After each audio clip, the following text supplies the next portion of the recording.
Deuxième sujet de préoccupation, c'est la question des libertés.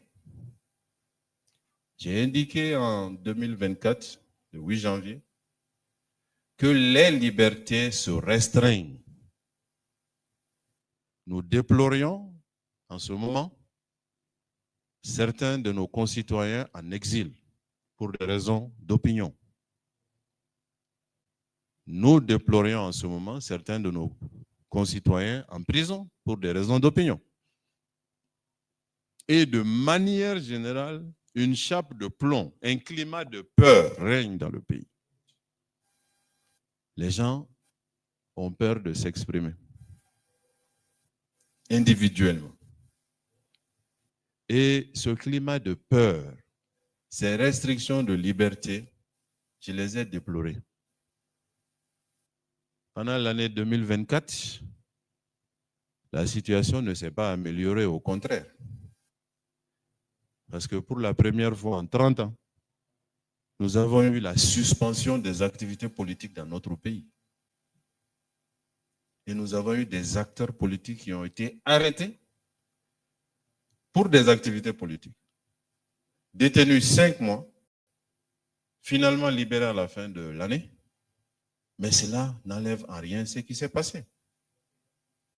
Nous avons eu évidemment plusieurs autres arrestations, plusieurs autres cas de restriction des libertés. Nous avons eu l'épisode de Djoliba TV. Tout cela était simplement inimaginable dans le Mali. Inimaginable. Donc là aussi, la situation des libertés dans notre pays continue à se restreindre.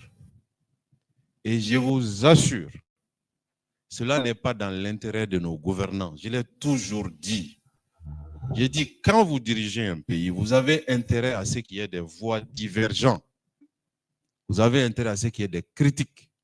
Vous avez intérêt à ce qu'il y ait de l'opposition, parce que cela vous aide à savoir ce qui se passe.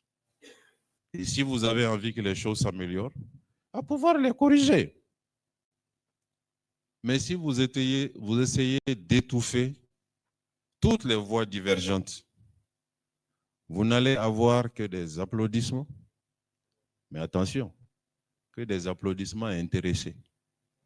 Les jours où vous avez des problèmes, tournez votre tête et vous allez voir que ces applaudissements, comme par hasard, se sont transformés en reproches. Ce sont les mêmes qui vous applaudissaient qui vont vous jeter des pierres quand la situation tourne. C'est ce qui arrive quand on restreint les libertés. Des exemples ont eu lieu dans ce pays par le passé. Des exemples sont courants dans le monde tous les jours, partout. Donc là où encore, on demande à nos autorités de travailler à ouvrir les espaces. Nos exilés, que ce soit l'imam Diko, les exilés politiques, qu'on les laisse rentrer. Ceux qui sont en prison, Rasbach, Rose Vicher, Ben le Cerveau et autres, qu'on les libère. Et qu'on permette aux acteurs de la presse d'être professionnels, indépendants, objectifs, d'ouvrir leurs antennes aux critiques et que les autorités elles-mêmes viennent participer au débat. Je pense que c'est ce qui est dans l'intérêt de la transition et c'est ce qui est dans l'intérêt de nos autorités. Cette question donc aussi reste évidemment d'actualité. La dernière question que j'ai soulevée, le dernier défi qui me semble important, c'est le retour à l'ordre constitutionnel.